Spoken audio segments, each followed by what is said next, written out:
preguntarles cómo están. Hay una serie de vicios en todos los medios de comunicación en que dicen los conductores, ¿cómo están? Como si fueran a escuchar que les van a contestar ustedes.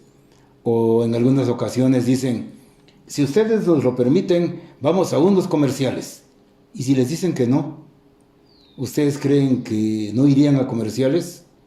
Como no nos conocemos, yo espero que aprendamos poco a poco a ir conociendo algunos estilos y ustedes vayan captando el modo de ser de esta persona que les habla, que es Limber Gallegos de la Cruz, maestro en lengua y literatura españolas, que plantea la siguiente situación.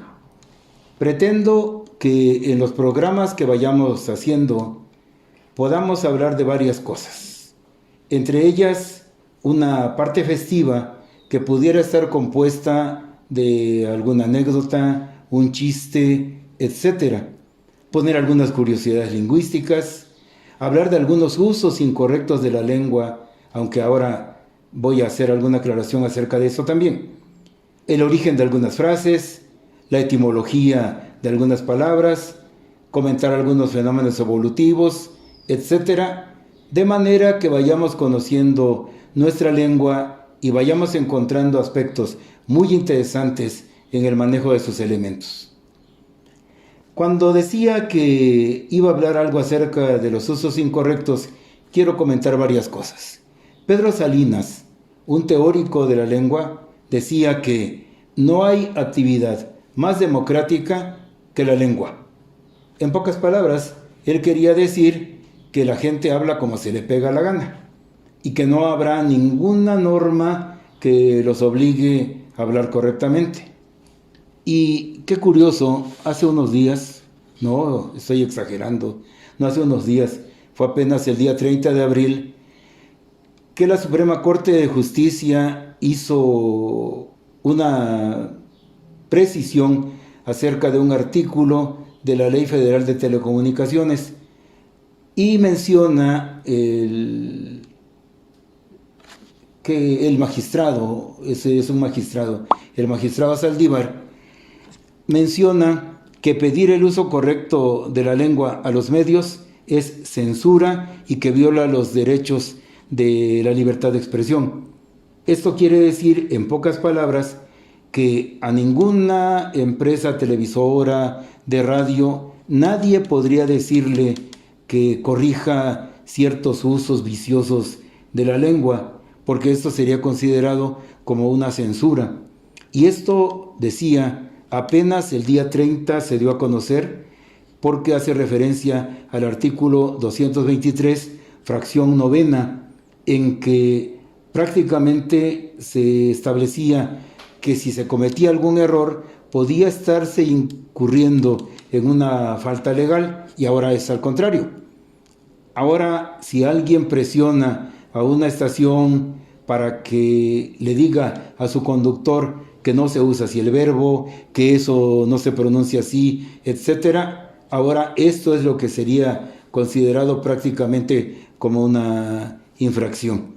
Sin embargo, cuando comentemos algo relacionado con eso, obvio que no se trata de hablar de esto como si fuera una censura, como si fuera una crítica mordaz, sino una invitación a la reflexión, al análisis de la expresión, porque tampoco podemos circular por el mundo hablando de una manera dispersa que haga que nuestros mensajes no sean lo suficientemente precisos como quisiéramos. También decía que vamos a ir aclarando orígenes de algunas expresiones y, por ejemplo, el nombre del conductor a mí me parece muy curioso y la culpa es de mi papá, no es mía. Yo me llamo Limber Gallegos de la Cruz y me llamo Limber en función de un piloto aviador que en 1927, Charles Lindbergh era su apellido, hizo un viaje sin escalas de Nueva York a París, que para esa época, pues obvio que era una verdadera hazaña, una proeza enorme, y él consiguió mucha notoriedad con eso. Él viajó en un avión que se llamaba el Espíritu de San Luis y fue toda una figura.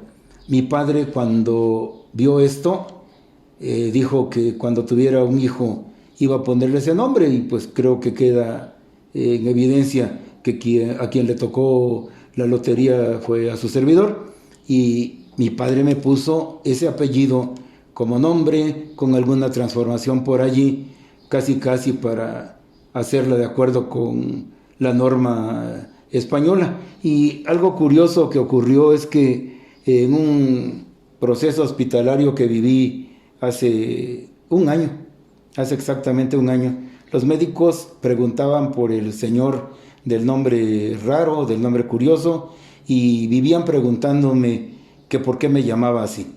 Y lo curioso es que no pude grabar, las condiciones no lo permitían, porque lo único que bastaba era ponerles el audio para que supieran por qué me llamo Limberg Gallegos de la Cruz, Limberg, como recuerdo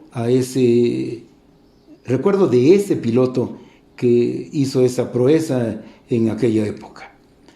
Bien, entonces estábamos hablando de que algunas cosas van a estar basadas en una parte festiva. Yo creo que la anécdota de hoy podría ser considerada como esta del nombre del conductor, y podríamos entrar directamente con algunos usos viciosos de la lengua, algunos errores que por allí se filtran.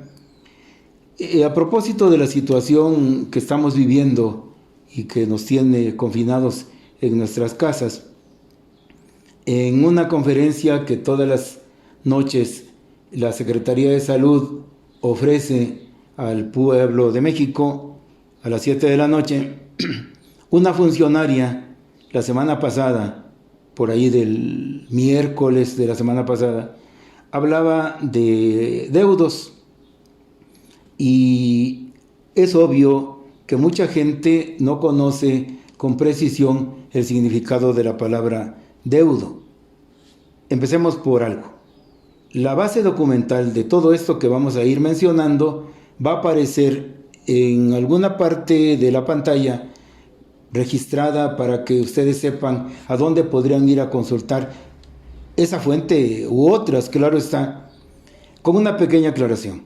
Este soporte documental no tiene el rigor de un trabajo de investigación, solo estamos mencionando el autor y el título de la obra. Están el diccionario de la Real Academia Española, su ortografía, su gramática, el diccionario etimológico de Joan Corominas y algunos trabajos excepcionales de Ricardo Soca a través de el español, que hay una página hermosísima que se llama elcastellano.org, y allí hay una sección que se llama La Palabra del Día, donde vienen aclaraciones acerca de la lengua muy, muy interesantes. Y pues los invito a que consulten algo para que todo lo que comentemos aquí en el programa, si les parece que tiene algún error, una imprecisión, pues hay mucho donde investigar. Así que por allí vamos a ir navegando para que podamos conocer algunos elementos de la lengua y sus fundamentos. Hablaba de la palabra deudo. La palabra deudo, de acuerdo con el diccionario de la Real Academia Española, significa simple y sencillamente pariente. Porque cuando esta señora dijo unos deudos y parientes y familiares, está sosteniendo la creencia popular de que deudo es el familiar que sobrevive a la muerte de un pariente. Es algo muy común en todo México. Esto queda en evidencia con lo que dijo esta funcionaria.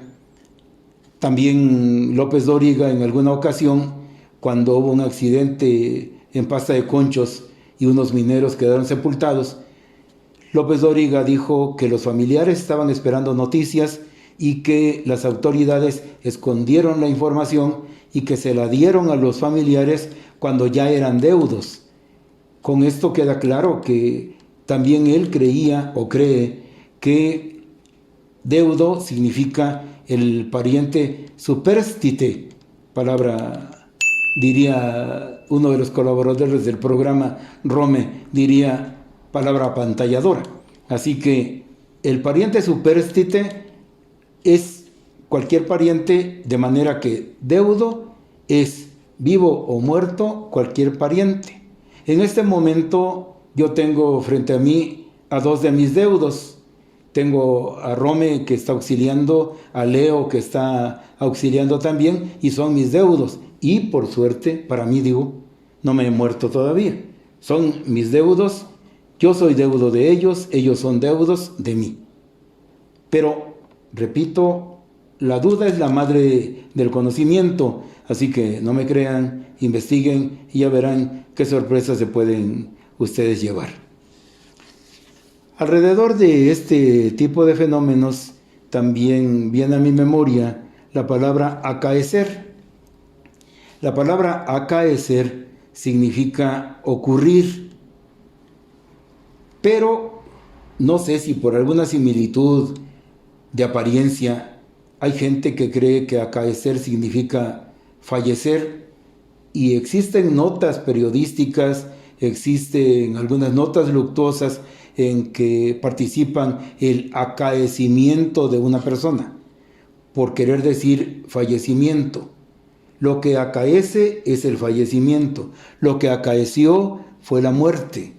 Y recuerdo en este momento una nota periodística del Correo de Guanajuato, en que una niña, por desgracia, tuvo un accidente, cayó a las aguas de una alberca y no pudieron sacarla, y la nota periodística dice que cuando la sacaron, la niña ya había acaecido, con lo que se refuerza esta idea de que hay gente que cree que acaecer significa fallecer, morir, y acaecer significa ocurrir, suceder, acontecer, simplemente. Sí. Ahora, tengo aquí en una de mis notas alguna palabrita más. Apenas ayer, en el ambiente político de México, una senadora criticaba al consejero del INE y lo criticaba porque decía que era imparcial. La señora usó muy mala palabra, no sabe realmente, sin que esto sea una burla mordaz, no sabe qué significa la palabra imparcial, porque incluso algunas personas la criticaron y ella dijo que lo que quería decir era imparcial, y lo reafirmó una vez más y dijo imparcial otra vez, cuando lo que quería decir era, sin la parte negativa, quería decir parcial, es decir, que estaba criticando a alguien porque se iba de una parte política en particular y estaba apoyando a esa parte. La persona imparcial, es claro que esto es así, la persona imparcial es la que no se inclina a ningún bando, habría que consultarlo. Y una palabra más, vendimia. La palabra vendimia nada tiene que ver con vender, aunque se parezcan un poco. La palabra vendimia tiene que ver con la uva. En la zona de Querétaro, en Baja California, hay vendimia. ¿Por qué? Porque la vendimia es la época de cosecha de la uva.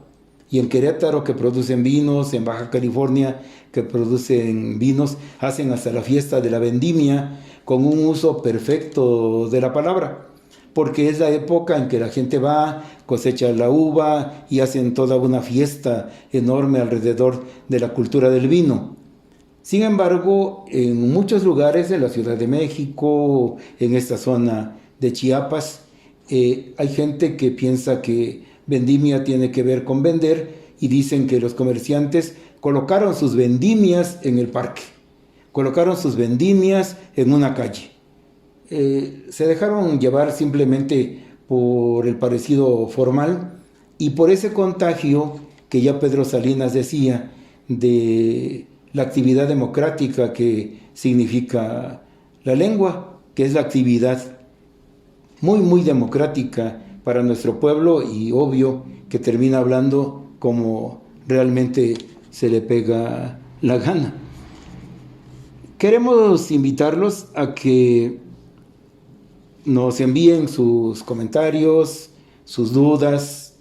Esperemos que este espacio permanezca por mucho tiempo y que puedan ustedes en los iconos, también se vale decir icono, en los iconos vayan ustedes marcando si les gusta, si quieren suscribirse al canal, y allí nos mandan al buzón, nos mandan sus comentarios, sus dudas, sus reproches. Iba a decir ataques. No, si no se trata de hacer de esto un espacio, una arena de lucha, una palestra, no, de ninguna manera. Se trata de un espacio de convivencia, de análisis, de comentarios, de darle vida a lo que es nuestra lengua. Así que estamos en espera de lo que ustedes quieran decirnos. Agradezco en esta emisión el apoyo, la participación de Rome, de Marce y de Leo, que son parte del grupo familiar que está dando soporte a todo esto que estamos haciendo. Iba a decir intentar hacer, pero no, es algo que ya estamos haciendo. Esto trae a mi memoria aquel chiste matemático que dice: en una palmera hay 20 monos y 19 piensan en bajarse. ¿Cuántos quedan en la palmera?